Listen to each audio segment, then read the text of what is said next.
What if Ahsoka became the Mandalore, Part 5? With the death of Darth Vader, Ahsoka had become the face of the new Imperial military because of his skill and ruthlessness. The Empire's morale plummeted. The Imperial Army and Navy chiefs believed that he had been invincible, but if he could die, then how could they survive? Also, without the fear of him carrying out the will of Emperor Palpatine and enforcing the compliance of worlds, governors and senators began trying to carve out their own fiefdoms. It just showed that most of the people that followed the Emperor weren't loyal to him. Instead, they sought wealth and power. Those that remained loyal fought to retain control of theirs and nearby systems, this being pioneered by Moths and an unfamiliar organization called the ISB. However, if these efforts were made outside of the core, then these individuals soon found their planet systems isolated. This wasn't too big of a problem for them, as few other factions had ships besides Empire Mandalorians, and they were still able to freely move and receive supplies from the core. The Empire quickly secured these vital hyperspace routes, using a portion of their fleet to patrol them. Ahsoka started picking off some of the outlying Imperial worlds, but soon had to temporarily shift her focus. Without the Empire's presence, pirates, slavers, and several other groups started freely ravaging worlds and space lanes. Though she didn't necessarily care about this, she intervened when a shipment in Mandalore was attacked. This also coincided when Rio Chuchi contacted her, requesting her assistance in dealing with them. Leaving only a small force to monitor the Imperials, she and the Mandalorians quickly and violently turned their might towards any interplanetary criminal they could find. This proved to be overkill for anyone they faced. Massive fleets and ships appearing and fighting what usually was a single, small, modified civilian ship. They were always successful, but it was mainly because they're fighters. Not wanting to waste more time and resources, Ahsoka called several of the Mandalorians, including clones, for ideas. After several days, they settled on having a single vendor and some support ships for each sector.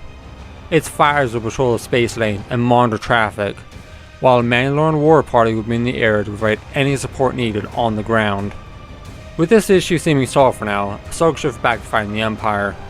She tried to engage Imperial ships that guard the outlying planets or space lanes, but they just ran when the Mandalorian fleet appeared. Quickly giving up on this, she instead led war parties to the surface of any planet that had an Imperial presence. They didn't show any mercy in these attacks.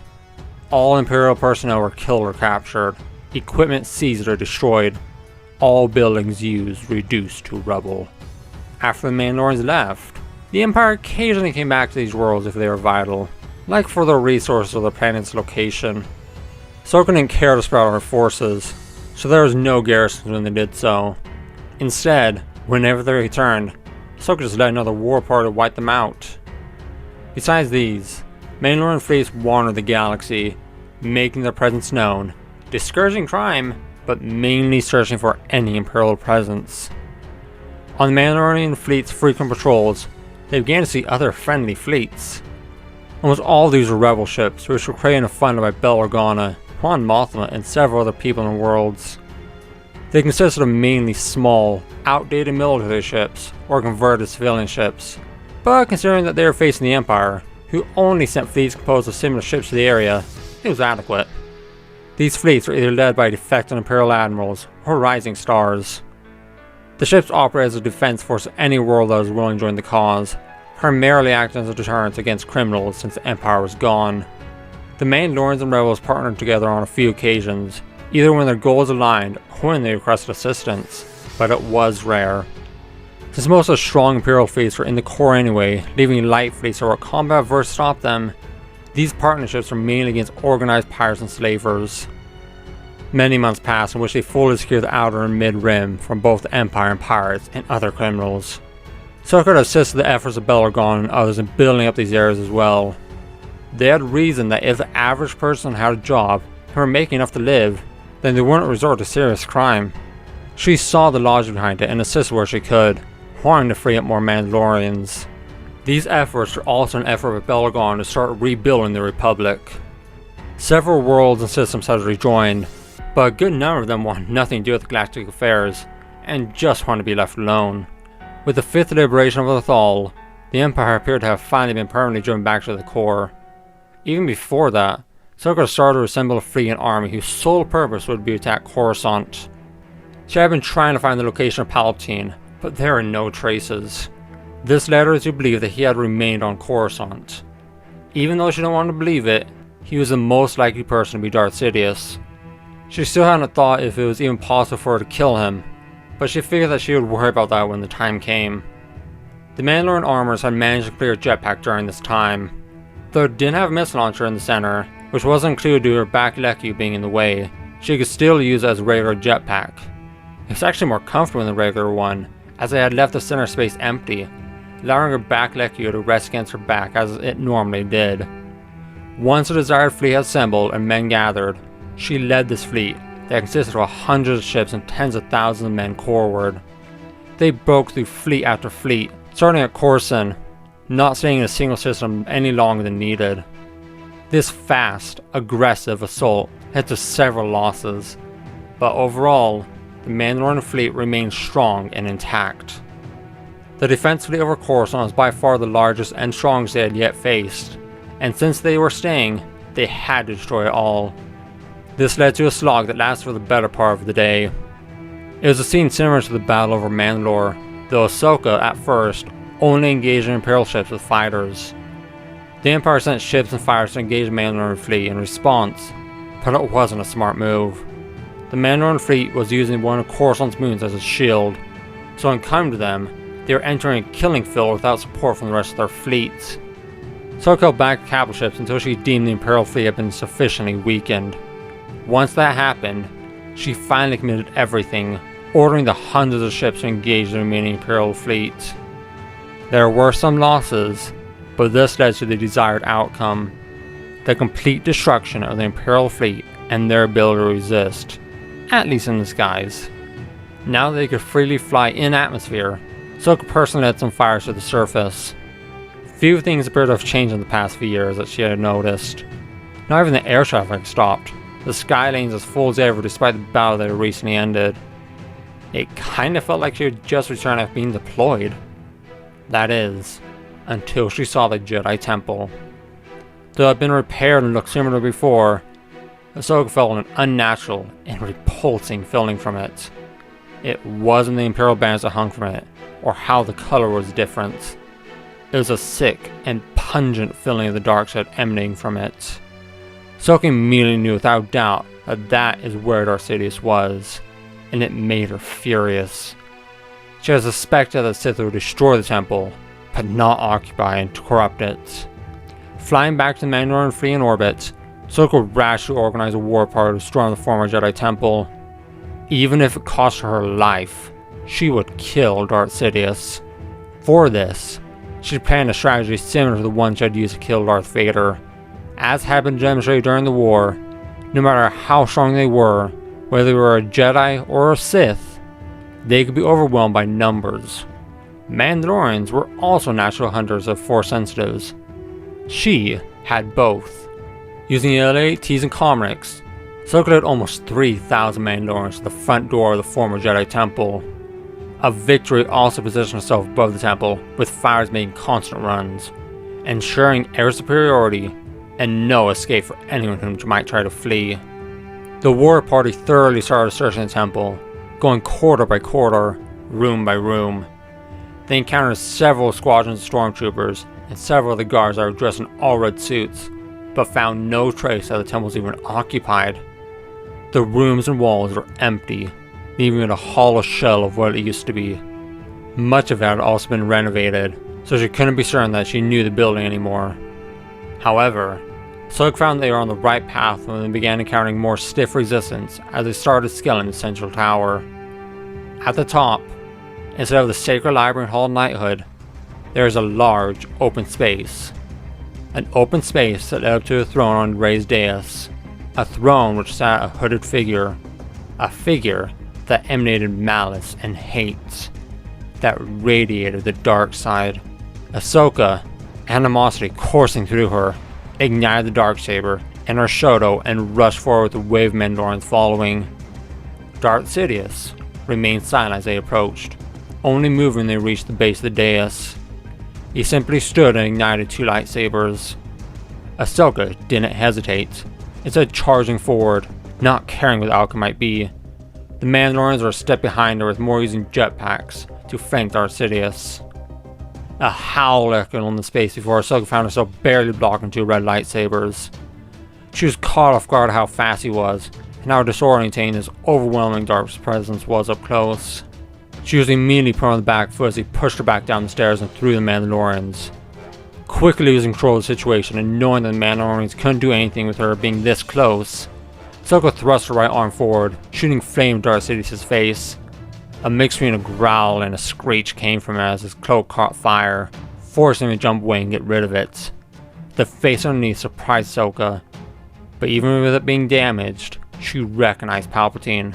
Though she had at first thought that Palpatine was a mere puppet to the Sith, there had been too many signs pointing towards the fact that he was Darth Sidious.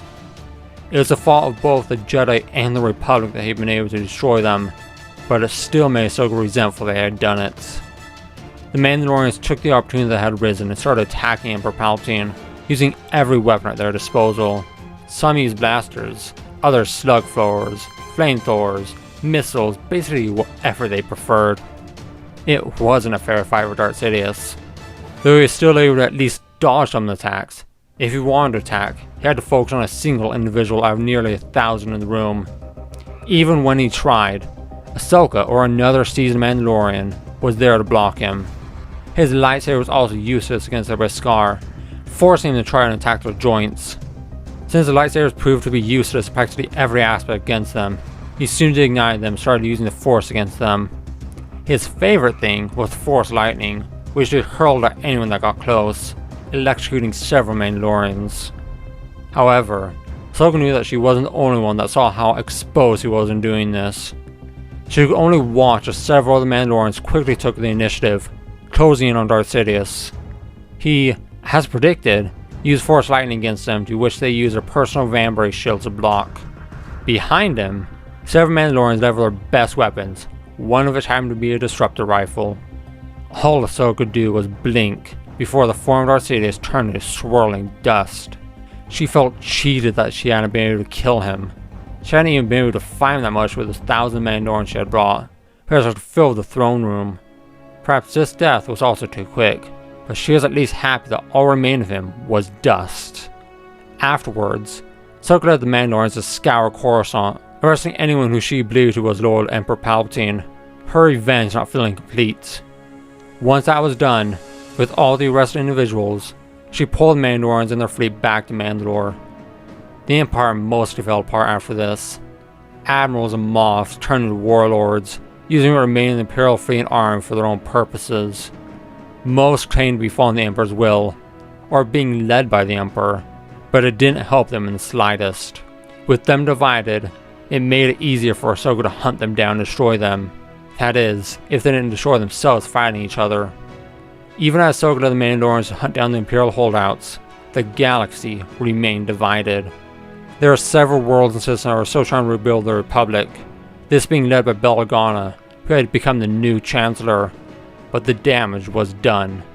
The core planets mostly rejoined this new Republic, along with several mid-rim worlds, and a few outlying worlds on the outer rim, like Pantora. Aside from these, most worlds may induce factions with neighbors or remain entirely independent. Thankfully, the galactic supply chain and economy were still accepted and used by the majority of the worlds in the galaxy. It was something that Ahsoka had overlooked as she had destroyed the Empire. Without the economy and supply chains, Mandalore would have faced tremendous hardship. She also felt guilty as Bail Organa labored to rebuild everything, knowing that it was mostly thanks to her that the galaxy was in this state. As the very idea of the Empire disappeared, Ahsoka shifted hers and Mandalorian's attention towards the criminal underworld. They had started to more openly do business, not fearing repercussions. Everyone seemed wary of the Mandalorians at this time and were eager to criticize them, but for some reason, the criminal organizations didn't fear the Mandalorians. This changed as Ahsoka led Mandalorians against their operations and members. Nobody had the power or will to stop or even protest against these actions. The Hutt clan, Zygerians, Black Sun, Trandoshans, and the many other criminal organizations are no different. The Hutts were the toughest fight, but after all the hired guns were either killed or had deserted, they quickly collapsed. Several Hutts were killed in the process, but Ahsoka forced to rescue Nal Hutta, even though it wasn't the original homeworld. The rest of the criminal organizations fell soon afterward in a similar manner, though most of them had an actual defense force made of their own species. This allowed them to mostly fight to the bitter end. It gave the Mandalorians something to do, and they mostly used it as practice to keep their skills sharp. The Black Sun, Trandoshan, Zygerians, and all the others were forced to give their criminal activities, and Ahsoka also seized most of their assets from Mandalore. Ahsoka dealt with Jabba personally. She had intentionally ignored him, saving him for last. Though he had the potential to be a nuisance, she figured that once he lost all his connections, he posed no threat. Even though he was a potential figure amongst the Hutts, the fact that Tatooine was a gathering place of crime, and with his influence in the air and criminal underworld, with him now being isolated, all he could do was protest. Ahsoka didn't show any mercy, and Jabba was sent to Nal Hutta with the other Hutts, and she eradicated his operations.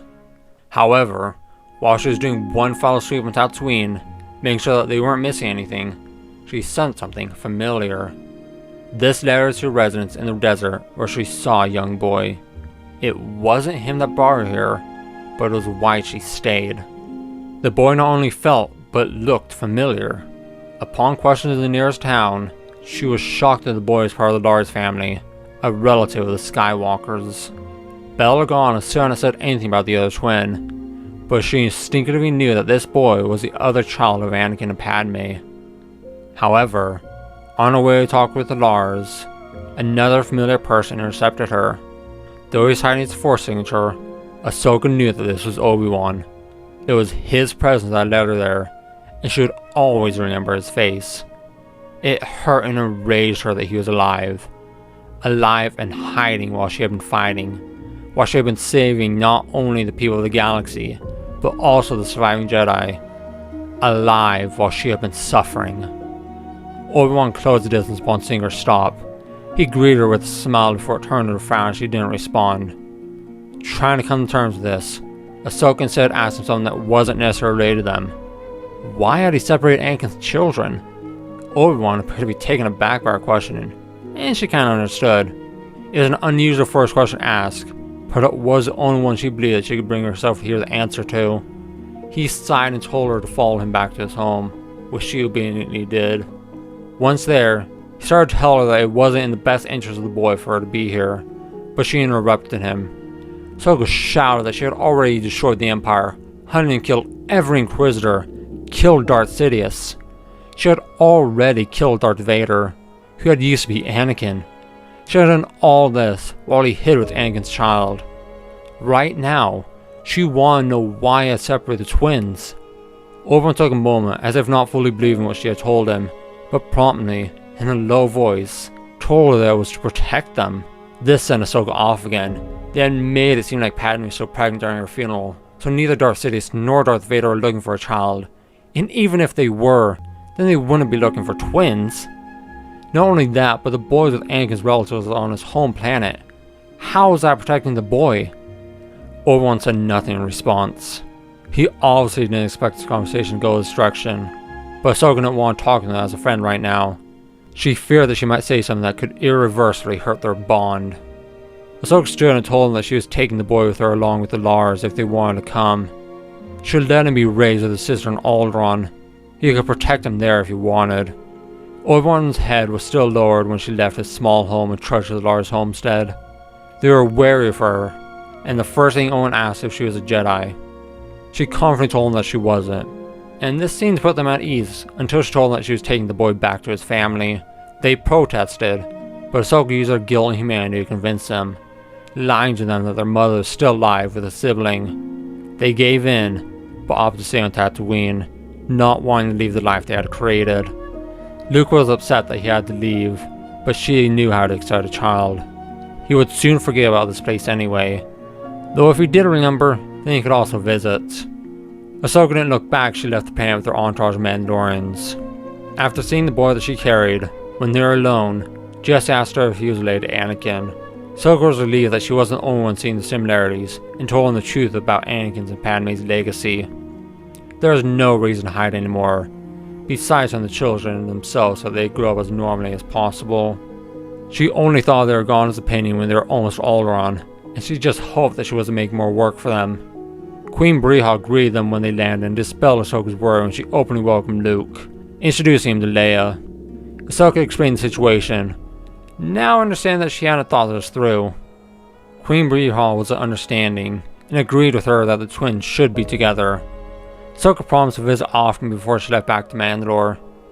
It took years for Obi-Wan to come find her, but by that time, they were able to reunite and talk like friends.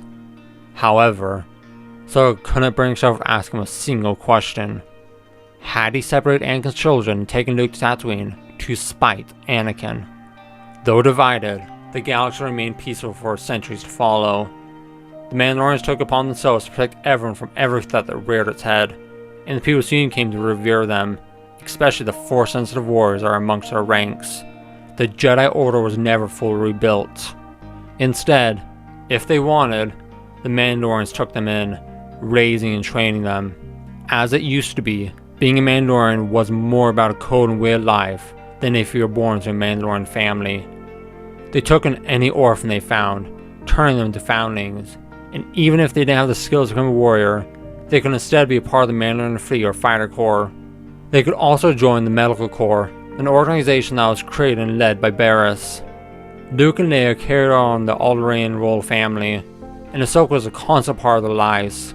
She taught them how to use the Force, and the responsibilities that followed. Even as the details of the Clone Wars and the following War of Liberation faded from memory as the people involved died, the name and actions of Ahsoka Tano were remembered. Another name for her in both galactic and Mandalorian history was Mandalore the Resurgent.